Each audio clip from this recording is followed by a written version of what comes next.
Black women have had a very difficult path. It's good to know you are first when you're very clear that you are a first and that doesn't mean as much as it sounds like.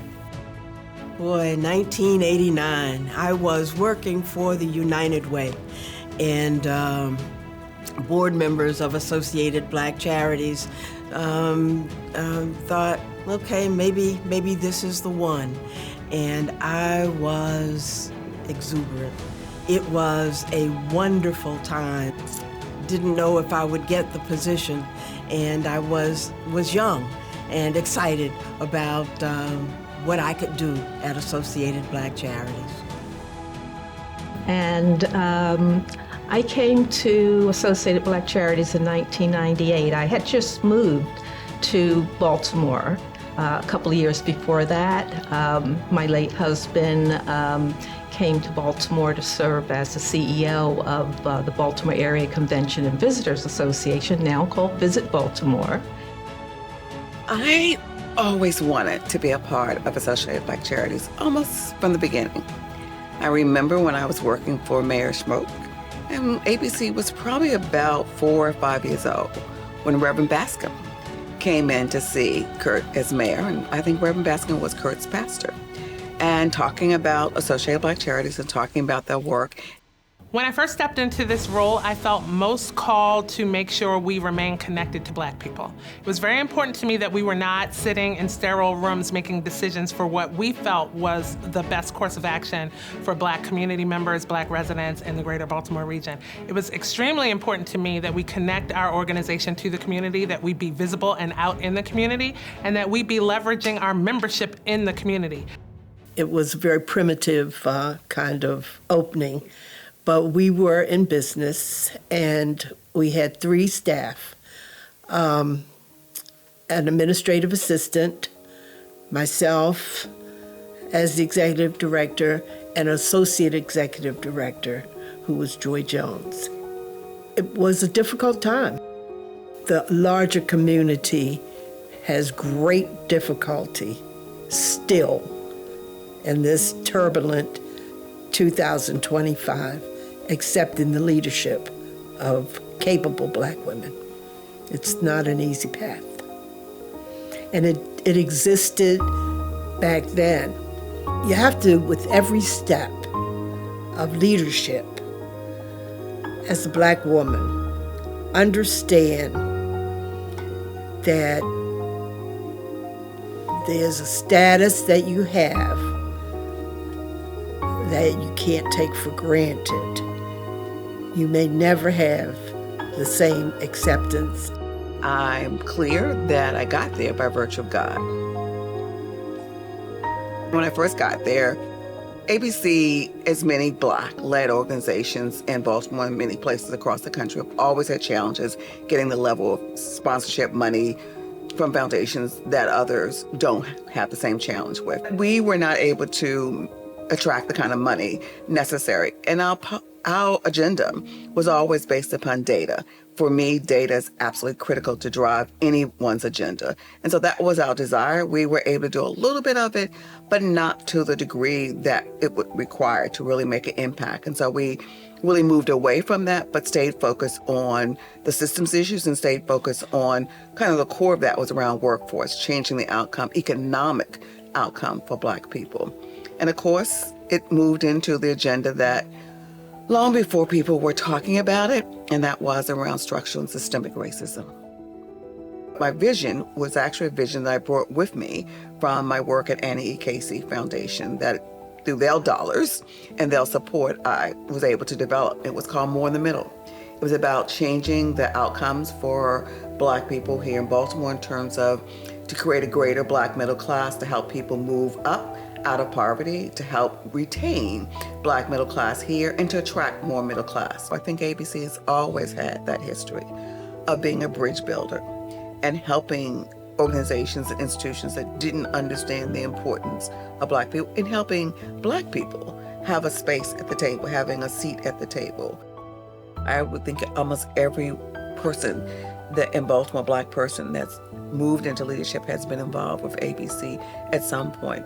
And so I think it's always had its pivotal moments of making a difference. I certainly think Chrissy now and the leadership there will continue to have pivotal moments and will going forward, because it is an organization. I think it's important in its role here in Baltimore, and that role will change based upon the dynamics in our community, the dynamics in our city, and the importance of that. I was right after Mary Demery. It was 4 years old. When I started at Associated Black Charities, there were two other major organizations, Associated Jewish Charities and Associated Catholic Charities. And then here we came along as Associated Black Charities. I needed to establish that we, too, could help to develop policy, help to create change for the African American community in Baltimore. I was told I had a 4-year-old that we needed to grow and to help to shape. So it was a lot of work. We were on Druid Park Drive, was the first office building that we were in. And the board of directors wanted us to help to strengthen the Black community, help to develop economic empowerment for the organization, and to make sure that the community knew that it had the right and the responsibility to take control of its own life. Learning the history of Associated Black Charities, just how it came into being, the founding, being a community process, just foreshadowed the role that it would play, being an advocate and serving the African American community. So I was really taken by the passion of everyone, top down, the mission, the advocacy work, the community collaborations, and I was taken with the resource distribution or the financial capital that was provided to the community, as well as the intellectual capital through capacity building activities. The one special thing, I think, was the leadership program, which came under our Institute for Community Capacity Building. It was called then Leaders 2000 Plus. And I think at the time that I went into the leadership role, I think we were about 100 alumni. This was a 10-week training program facilitated by the incredible John Morris, who was one of our board members, and just really wanted to take leaders, emerging leaders, and give them the opportunity to learn about the issues impacting the community, dialogue, discuss, strategize, look at what some of the solutions could be. We brought Gregory Hines to the Meyerhoff Symphony Orchestra, and Ray Charles, and Cab Calloway. Now, you guys bring people here all the time, but back then, it was special. My life has been framed by having wonderful mentorship from strong Black women. To inherit the legacy of this organization built on the shoulders of remarkable, strong, and resilient Black women is such an honor, and it's not something that I take lightly. Sitting in this role for 2.5 years, I know how hard the work is. I know how hard the charge and the calling on the work is. And so I can only imagine the fortitude that they had to embody to do this work. I can only imagine the challenges that they faced during the time periods that they were here, because I know the challenges that I face. I consider it an honor to pick up the mantle from these wonderful and remarkable women. I know that ABC has a powerful legacy of leadership. The stories I hear about how Mary Demery led, and how Donna led, and how Barbara led, and certainly how Diane led, amaze me. I sometimes am out into the community, I'm like, Diane did what? Donna did what? And it really emboldens me to be able to be unapologetic in the way that I approach the work. Only recently in my career, I began to talk about it, but we've always had this gift, and it was a part of who I was at ABC. I'm an empath, and that means that I pick up other people's energies and can feel other people's energies when I'm around them. I use that tool at ABC. I use the tool to sit at tables. I use the tool in talking to white men. I tell people white men are my specialty. Only in that I have great relationships in terms of to talk about race, to talk about structural racism. Some of that was also just by virtue of being absolutely pure and simple a bully. I was a bully. I was a good bully. But it was always making sure that I and the team were outspoken. The goal was, as well as the rest of the team, to influence the decisions, to influence the conversation, that we Black people were not going to be not recognized as being valuable and important. Associated Black Charities actually is before 1985. There's history that is extremely significant. 2 years before 1985, probably somewhere around 1983, a group of ministers confronted the United Way of Central Maryland regarding equity of funds being allocated to the Black community once the confrontation with United Way occurred. We studied for at least 18 months on a regular basis, and during that time, a lot of things happened prior to the actually establishment of an Associated Black Charities. The chairman of the board was appointed, and that was Osborne Payne. So our first task was to put a board in place. The people who were on the board came from every corner of the Black community. We had limited acceptance, very limited trust from the community. If you're a Black organization trying to be in philanthropy, you really don't have the same level of dollars to give out in terms of that. So you're balancing that with some programming and trying to make sure there's a balance in moving that forward. We developed a speaker series, not even the one that we developed later, where I had the absolutely blessed fortune to interview Oprah Winfrey.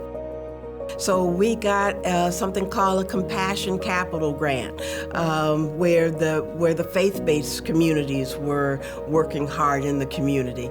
We got, my goodness, a Ryan White grant. It was almost $20 million. We were exuberant when we were able to get that money because it put us in a whole different category. We got grants from different foundations, actually the Ford Foundation and the Annie E. Casey Foundation. And so we were able to do things that hadn't been done before. When we expanded onto the eastern shore of Maryland and in Prince George's County, we all worked together excitedly because we knew that Associated Black Charities was an important organization for the state of Maryland. When I left, we had a $1.5 million endowment. We bought a building at the corner of Chase and Cathedral. The building was so important to us because it solidified that we were an organization that was here to stay. We were determined. Continue to amplify your support for Associated Black Charities so that it can remain a powerful and relevant organization for social change.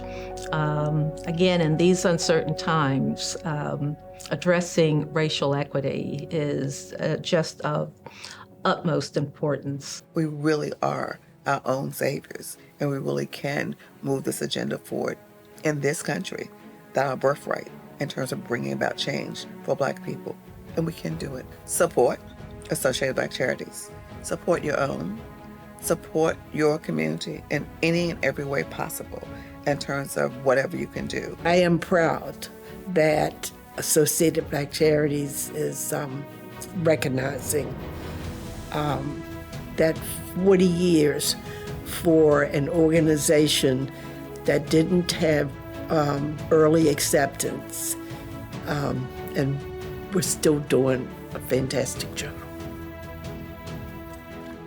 I just want to take this moment to say thank you. Thank you so very much to Mary Demery. Thank you to Donna Jones-Baker. Thank you to Barbara Blount Armstrong. And thank you to Diane Bell McCoy. Without you, there would be no Chrissy in this seat at Associated Black Charities. I love all of you. I thank you for your sacrifice. And I hope that you feel celebrated because each of you certainly deserve it.